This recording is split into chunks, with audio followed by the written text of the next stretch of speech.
Muy buenas tardes, soy Guillermo Beitía, presidente de la Sociedad Venezolana de Gastroenterología.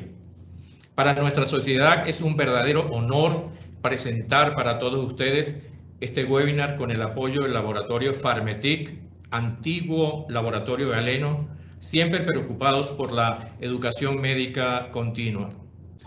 Y ahora nos vamos a México. Allá está el doctor José María Remestroche, el Departamento de Fisiología Digestiva, el Instituto de Investigación Médica de la Universidad Veracruzana de Veracruz, México. Es gastroenterólogo, internista, endoscopista, editor y miembro del comité editorial de varias revistas latinoamericanas de gastroenterología y neuroenterología.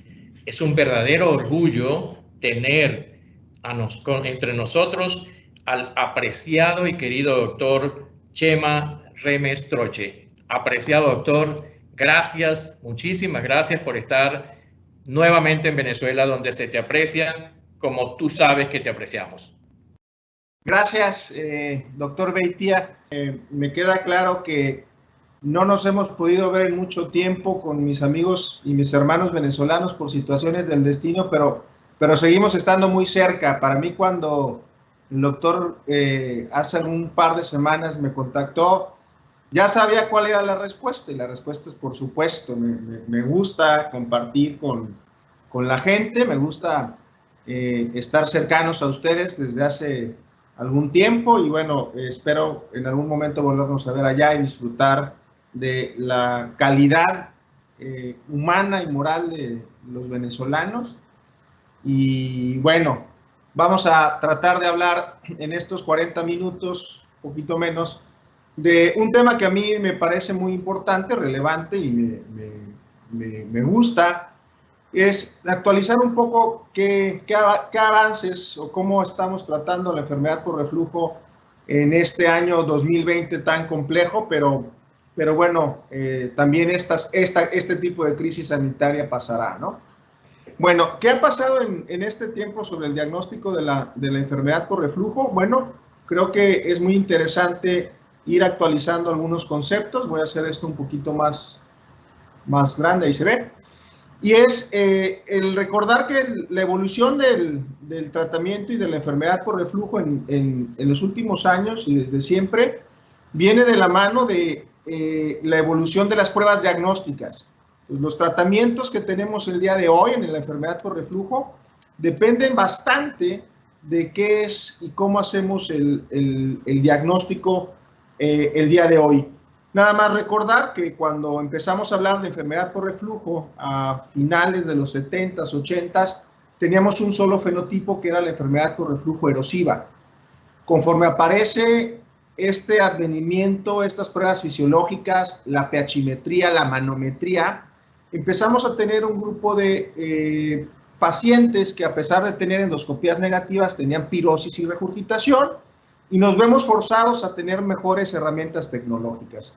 Y ahí aparece sin duda la pHimetría y las pruebas que permiten detectar el contenido intraluminal del esófago, de tal manera que este abanico de posibilidades diagnósticas se va ampliando. Hoy tenemos pacientes que tienen enfermedad por reflujo no ácido, enfermedad por reflujo duodeno gastroesofágico, y el escenario más complejo, que es el paciente refractario, que es algo que seguramente en Venezuela como en México pues sigue siendo todavía un reto, ¿no? Pacientes que, a pesar de recibir el IVP, pues no mejoran. ¿Qué más ha pasado? Bueno, pues es importante mencionar que no hay una actualización en la clasificación clínica. Seguimos trabajando con esta clasificación diagnóstica que ustedes conocen desde el 2006, la clasificación de Montreal, donde tenemos pacientes con síntomas y lesión esofágica, y los síndromes extraesofágicos, con estas asociaciones que algunas son muy sólidas y otras han venido perdiendo un poquito de relevancia o de importancia. Probablemente en algunos años alguna de estas manifestaciones extraesofágicas incluso puedan desaparecer. Sin embargo, me parece muy importante reafirmar el concepto de que el día de hoy el paciente con enfermedad por reflujo, un porcentaje importante de pacientes van a tener endoscopías normales, es decir, son pacientes que pertenecen a este fenotipo de la enfermedad no erosiva y que no va a ser útil una o dos o tres nuevas endoscopías. A lo mejor estas nuevas tecnologías que nos mostró el doctor Pérez Cuadrado nos pudieran ayudar en un futuro, pero el día de hoy para estos pacientes con endoscopías normales, pues tenemos que estar haciendo una combinación de pruebas diagnósticas.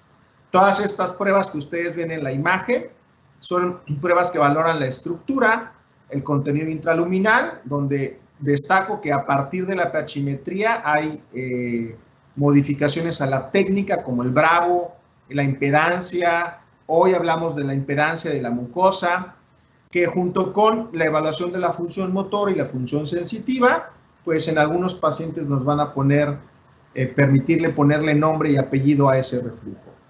Evidentemente, y en una situación como la latinoamericana, donde la disponibilidad de estas pruebas de repente pueden ser limitadas, hoy los costos en muchas partes del mundo hacen que estas nuevas tecnologías sean un impedimento.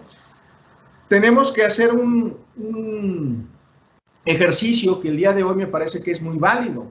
Creo que la selección de estas pruebas, quién va a ir a una pH-metría, quién va a ir a una impedancia, quién va a una manometría, a quién le voy a pedir un Bravo si su economía lo permite, va a depender de esto que durante mucho tiempo pareciera que se nos ha olvidado, que es la integración de los síntomas del paciente a partir de un interrogatorio. Creo que una de las limitantes en los últimos 20 años en reflujo fue el pensar que las lesiones endoscópicas tenían que ser visibles en todos los pacientes, y esto saben ustedes que la mitad de los pacientes no tienen lesiones visibles por endoscopía. Entonces, ¿qué tendríamos que hacer? Tendríamos que interpretar los síntomas, y esa interpretación de los síntomas nos puede permitir crear perfiles de pacientes donde a lo mejor necesito una prueba diagnóstica si la tengo disponible, pero a lo mejor si no la tengo disponible, la integración a través de la semiología me puede permitir incluso una decisión terapéutica. Y en estos perfiles hay varios ejemplos.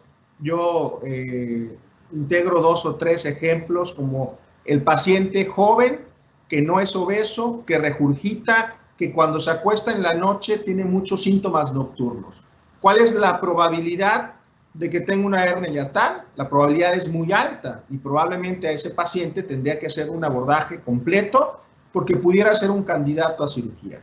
Pero tengo otro perfil y me voy a ir al extremo, una mujer que tiene intestino irritable, estreñimiento crónico, ansiedad, depresión, 45 años, 3 hijos, tiene pirosis y ha fallado a todos los tratamientos. Ha fallado a los antiespasmódicos para el intestino irritable y a todos los inhibidores y tiene pirosis refractaria.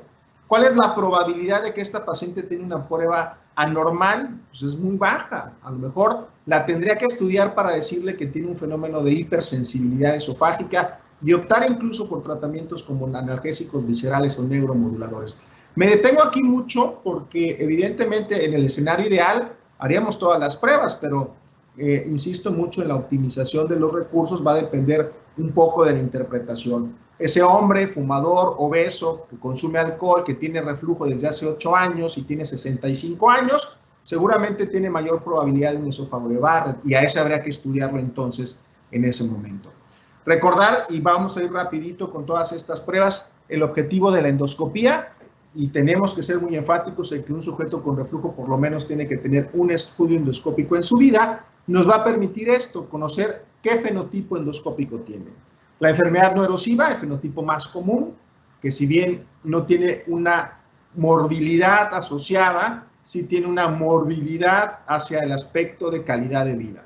La enfermedad por reflujo erosiva, que esta es la enfermedad que el día de hoy quisiéramos seguir viendo, porque sabemos que el objetivo terapéutico, además de la mejoría del síntoma, es la cicatrización. Y el tercer fenotipo, que es el esófago de Barrett, que como ustedes saben, dependiendo de los antecedentes genéticos y el perfil del paciente, pues tendrá que someterse a un escrutinio para cáncer de esófago, de acuerdo a las guías que ustedes tengan en cada país. ¿Cuándo y por qué hacer una pH-metría? La pH-metría es esa prueba estándar de oro imperfecto, es una prueba invasiva, es una prueba molesta, pero muy útil en algunos escenarios. El paciente que tiene manifestaciones extraesofágicas, el paciente que tiene falla a los IVPs, o en aquel paciente que yo quiero documentar su presión ácida, tendría que hacer esta prueba. Sin embargo, la máxima utilidad de la pH-metría esofágica está para los pacientes que tienen síntomas con endoscopías normales. Yo en este escenario, en este contexto, por lo menos en la experiencia de nuestro centro, la mitad de los pacientes pueden tener una pH-metría normal, son los verdaderos no erosivos, pero vean cómo hay un 30-50% de pacientes que, a pesar de síntomas y en ausencia de lesiones endoscópicas, el estudio de pH-metría me va a mostrar que no es el ácido el causante de los síntomas. Entonces, si no es el ácido, aquí tenemos, de acuerdo a la clasificación de Roma 4, pues escenarios que van desde la hipersensibilidad esofágica hasta la pirosis funcional. Y esto nos tiene que llevar incluso a un cambio terapéutico, a parar el uso excesivo de IVPs y empezar a modular la sensibilidad visceral con analgésicos viscerales como amitriptilina, imipramina o incluso citalopram. Saben ustedes que la pH-metría inalámbrica tiene el inconveniente, convencional es alámbrica, tiene el inconveniente de que se tiene que canular la nariz. Y bueno, desde hace más de 20 años tenemos este sistema inalámbrico que es el sistema Bravo, que incluso para nuestra economía al día de hoy es bastante poco accesible.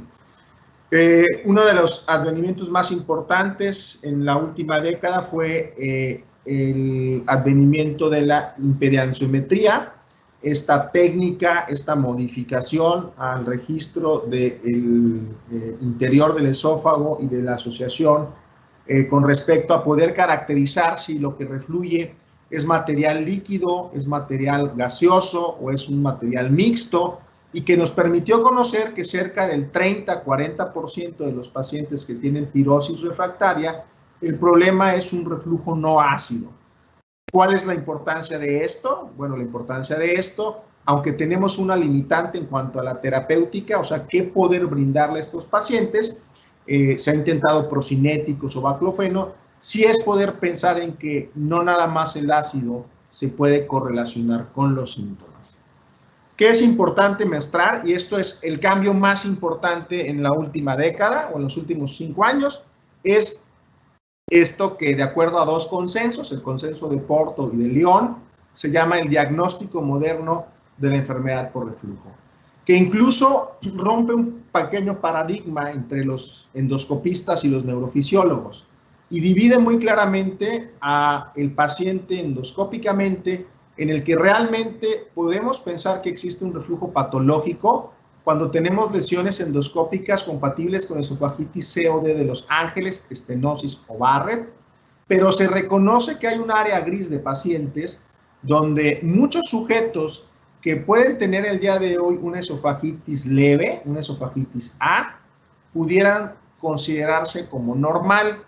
Hay que tener un poquito de cautela, no estoy diciendo que es normal tener erosiones, pero sí es normal que si yo agarro un grupo de sujetos en población abierta y hoy les hago una endoscopía, voy a encontrar algunas erosiones que incluso pudieran ser asintomáticas. Aquí el mensaje de esta zona gris es que no nada más es con la endoscopía, sino que incluso con la pH-metría se ha visto que esos pacientes que tienen una exposición esofágica normal al ácido entre 4 y 6 también pudiera ser una zona gris de falsos positivos o falsos negativos, como lo quieran ver ustedes, y que si esta exposición es mayor a 6, sin duda es reflujo, si es menor a 4 es normal.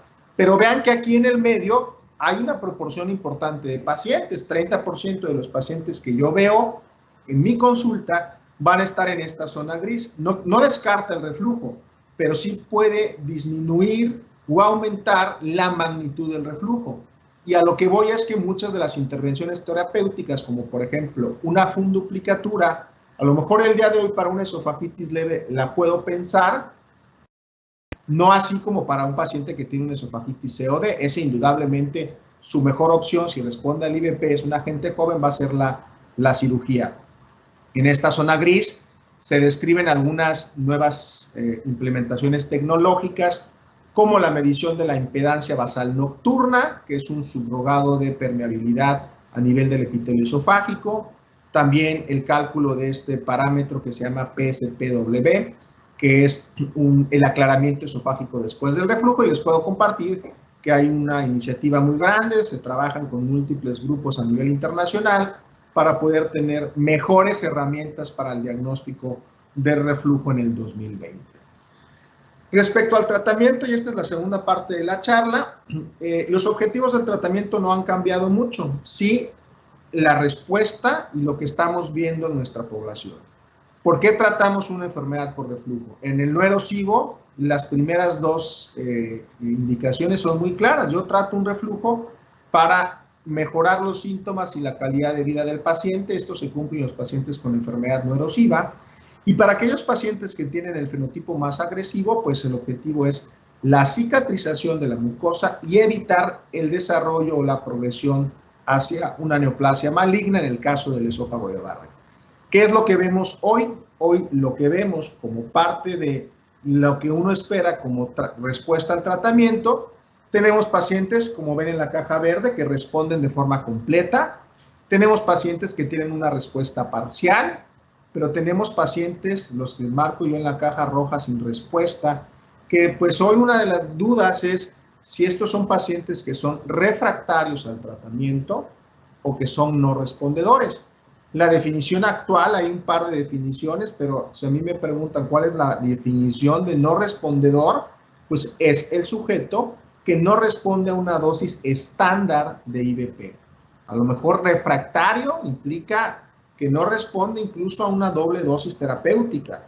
La verdad es que en estos conceptos leemos mucho y se nos olvida que la causa número uno de esta falta de respuesta o de esta refractariedad pudiera ser, uno, la falta de apego al tratamiento, y dos, diagnósticos incorrectos.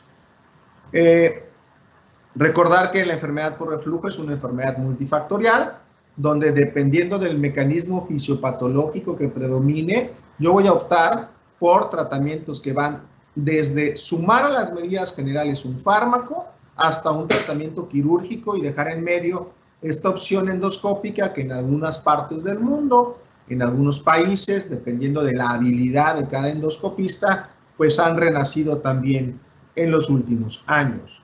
Les muestro esta diapositiva que a mí me gusta mucho mostrar, porque es una diapositiva que muestra en la parte de en medio este abanico de colores, son mecanismos asociados al reflujo, donde tenemos muchos pacientes que tienen alteraciones funcionales que causan el reflujo.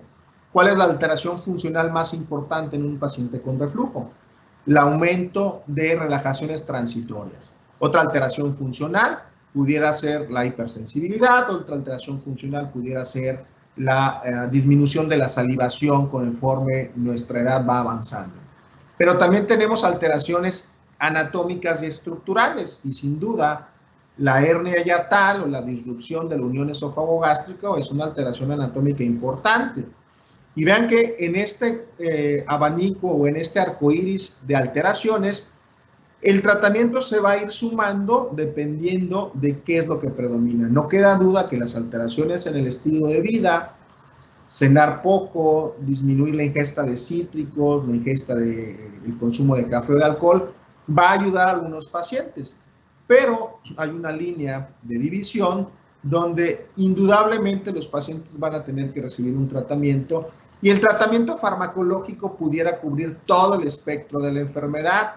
Sin embargo, cuando predomina una alteración anatómica, les decía yo, como una hernia hiatal, pues el tratamiento quirúrgico en pacientes seleccionados es la mejor opción.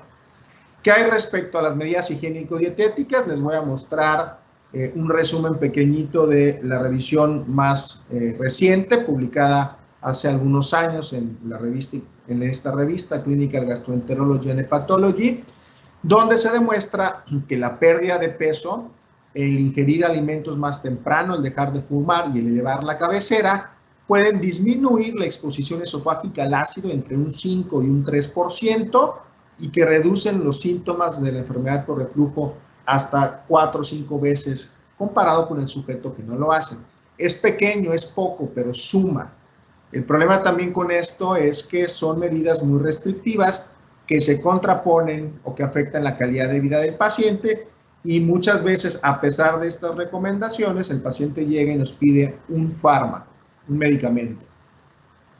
El día de hoy, el abanico de medicamentos que tenemos es muy amplio. Tenemos antiácidos, procinéticos, antagonistas de los receptores H2, inhibidores de la bomba de protones, y en algunos países estamos próximos a recibir estos nuevos PCABs o antagonistas selectivos de la bomba de potasio, que son fármacos que bloquean desde su primera toma la secreción del ácido.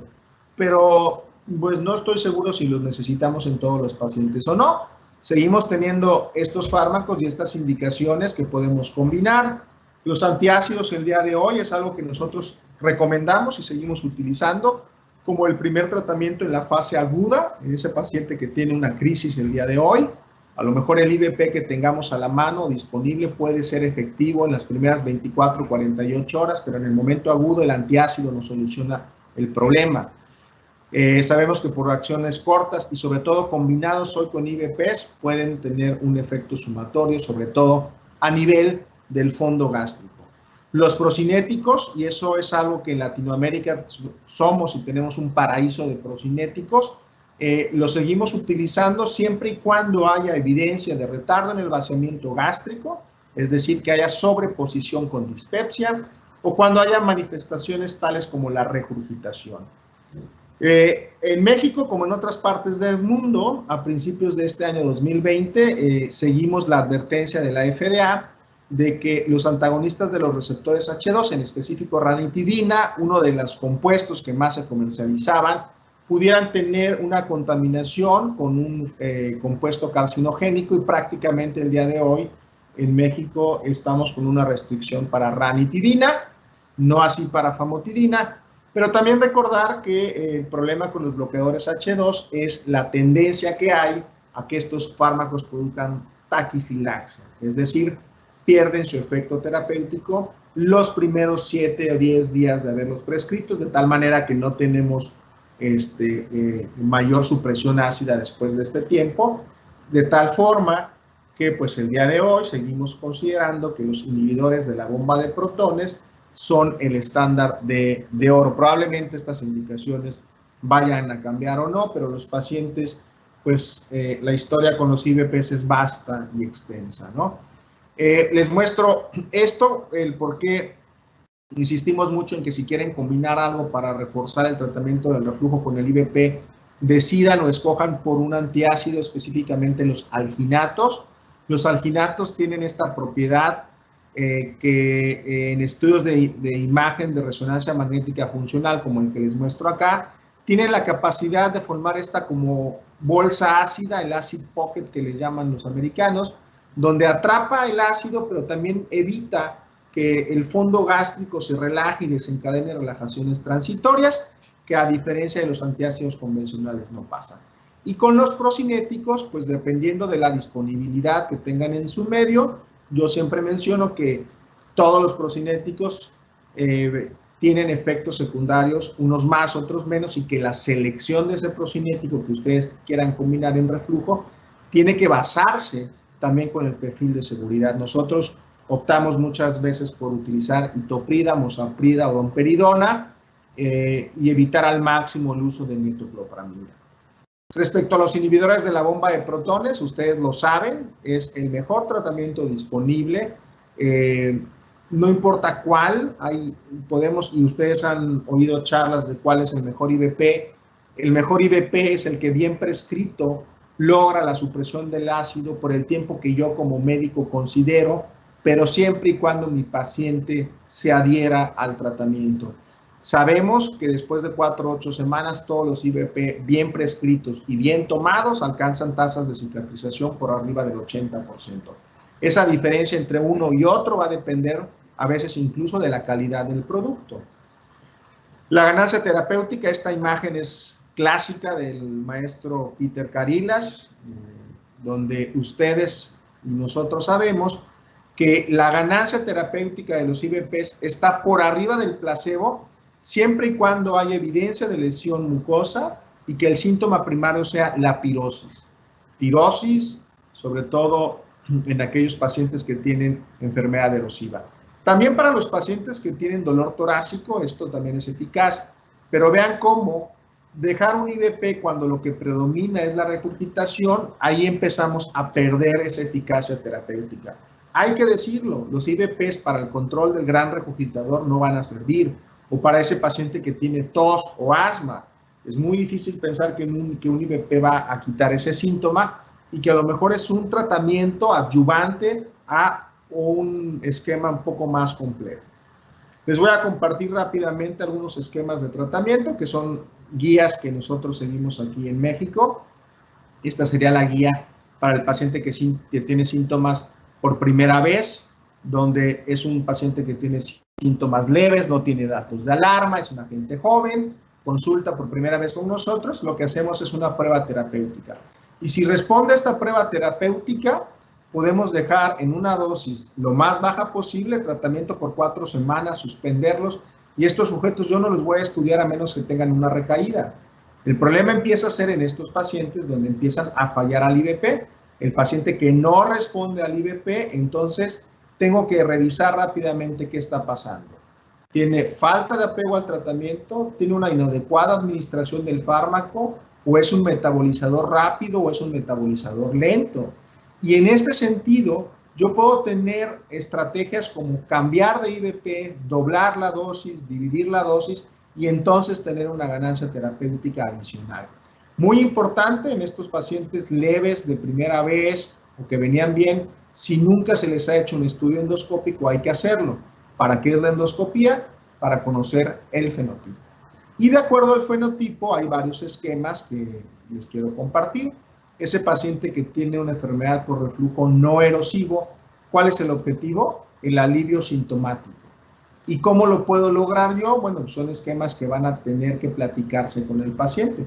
Puede ser un tratamiento continuo en las dosis más bajas, puede ser un tratamiento intermitente, es decir, cuando el paciente tiene la crisis, entonces dejo el tratamiento que puede variar de 2 a 4 semanas, o puede ser incluso un tratamiento a demanda de fin de semana. El paciente sabe cuál es el gatillo y el día que se expone a eso toma el IVP en periodos cortos. Si consideramos estos esquemas, prácticamente estamos pensando en que no hay una indicación para que un paciente con enfermedad por reflujo no erosiva tome o consuma IVPs de forma crónica. En el caso de los pacientes que tienen enfermedad erosiva, yo les decía, dependiendo del grado de erosión, los grados A y B ocuparán tratamientos más cortos, donde probablemente tengamos que considerar en algunos una dosis de mantenimiento. En los pacientes más severos, esofagitis C y D, que responde al tratamiento, que hay hernia hiatal, que es un paciente joven, se vuelve un excelente candidato a cirugía. Este algoritmo que es para pacientes que tienen manifestaciones extraesofágicas, sobre todo las del otorrino, tos, la laringitis, el asma, sabíamos o hemos leído que tendremos que hacer pruebas terapéuticas más largas, por periodos que pueden incluir 3 a 6 meses. Doble dosis, 3 a 6 meses, la verdad es que el costo incluso es bastante alto. En este sentido y en este escenario, hoy lo que nosotros recomendamos es que antes de ir a un tratamiento tan largo y tan supresor del ácido, sin estar seguro de que el ácido es el causante de los síntomas, valoramos la realización de pruebas tempranas, manometría, pHimetría, para establecer la asociación de que el ácido es el causante de esas manifestaciones laríngeas. Tratamiento quirúrgico, ¿a quién? Rápidamente, hernia erosiva sintomática que responden al IVP, pacientes que tienen hernias hiatales grandes o pacientes que desean suspender el tratamiento por el costo o que no pueden tolerar al IVP. Es extremadamente raro tener a alguien que no tolere un IVP. ¿A quién no mandamos a operar? Nunca mandamos a operar a un sujeto que falló a un IVP, es decir, a un paciente que tiene enfermedad por reflujo no erosivo, a menos de que sea un gran regurgitador y que tenga esta evidencia por pHimetría con impedancia que el reflujo no ácido es el causante de los síntomas. Tratamiento endoscópico lo menciono porque hoy hay nuevamente un boom en los Estados Unidos, donde esta historia la conocemos desde hace 15 años, las endosuturas o aplicaturas endoscópicas, la radiofrecuencia con el sistema SECA, la inyección de sustancias de polímeros, incluso la colocación de implantes. Les voy a mostrar lo que sigue vigente y vivo. Pues sigue vigente y vivo estos procedimientos endoscópicos para reflujo. Hay varios, dependiendo de la compañía y de la habilidad del endoscopista y del dispositivo que quieran probar, pero les muestro este que es el ESOFIX, es una funduplicatura transoral endoscópica, donde utilizando dispositivos especiales se hace esta reconstrucción del hiato, una endosutura. Hay grupos tanto en Estados Unidos como en Europa que han demostrado que este tipo de tratamientos también puede ser eficaz para el control de los síntomas de reflujo. Pero ojo, en estos estudios lo que acaban concluyendo es que este tipo de funduplicaduras transorales sin incisión son efectivas, proveen un tratamiento efectivo a corto plazo y sobre todo cuando se compara contra un medicamento. En estos ensayos se incluyen pacientes con esofagitis leves. Estos ensayos todavía no han demostrado que sea más eficaz que, por ejemplo, una funduplicatura laparoscópica tipo Nissen, que sería como ese estándar de oro desde el punto de vista quirúrgico. Dos cosas más que han oído y han visto y que está disponible en algunas partes del mundo: este sistema de anillos magnéticos, el sistema LINX, que es un anillo magnético que tiene esta capacidad de ser maleable, que se abre y se cierra de acuerdo al tamaño y al diámetro del bolo. Esto, si no han seguido el desarrollo, es interesante. Los primeros estudios se publican en New England Journal of Medicine y el seguimiento a 5 años demuestra que es igual de eficaz incluso que una cirugía laparoscópica. Pero bueno, pues de pronto tenemos que el costo de esto rebasa lo que pudiera ser una cirugía. Y pasa lo mismo con este sistema que es el Endostim, un neuroestimulador donde a través de colocar 2 electrodos a nivel de la unión esofagogástrica y estimular de tal manera que mientras esté prendido el aparatito hay mayor contracción y se evita el reflujo, pues también demuestra que además de aumentar el tono del esfínter y de mejorar los síntomas, se vuelve terapia eficaz. ¿Para qué pacientes? Para esofagitis leves. La verdad es que de repente parecen intervenciones muy sofisticadas para algo que con un buen IVP y un buen paciente puedo lograr. Finalmente, hablar un poco acerca de la epidemiología de la falla a los IVPs. No sé si eso sea el escenario hoy en Venezuela, pero en México tenemos muchos pacientes que están fallando a los IVPs. La prevalencia va entre el 10 y el 40%. Es más común en mujeres. Estos pacientes que llegan con pirosis refractarias, con estudios negativos, con dosis altas y nada los mejora.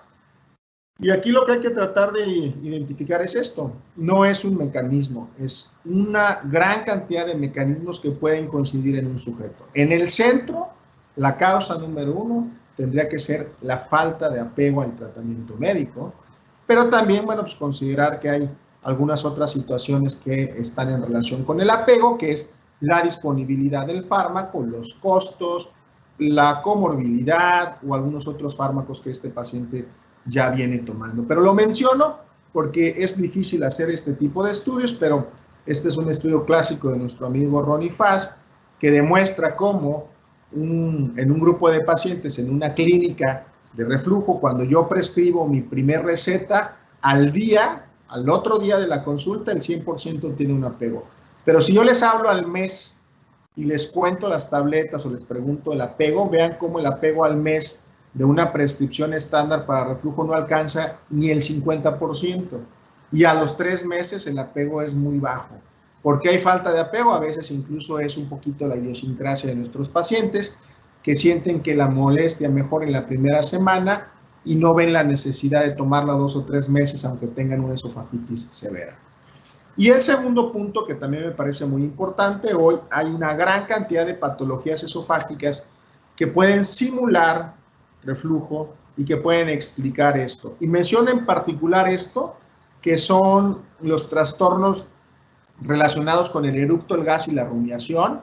Hay un grupo muy grande que venimos trabajando con pH-metría e impedancia, donde una de las sorpresas más importantes es que en estos pacientes aparentemente refractarios resulta que el diagnóstico correcto no es reflujo, o son pacientes que tienen esta variante de eructos que se llaman eruptos supragástricos o supragastric belching, o como se demostró en este estudio publicado por Daniel Cifrin el año pasado, donde demostraba que en estos pacientes, cerca de la mitad de los pacientes que tenían aparentemente diagnóstico de reflujo refractario eran rumiantes. Esto es algo que de repente nuestros pacientes creen que eructar o que regresar la comida es un síntoma de reflujo, y el día de hoy esto incluso se trata totalmente diferente. Es una intervención conductual donde tenemos que explicar al paciente que eso que él llama reflujo es algo que él induce y curiosamente está muy asociado a ansiedad, somatización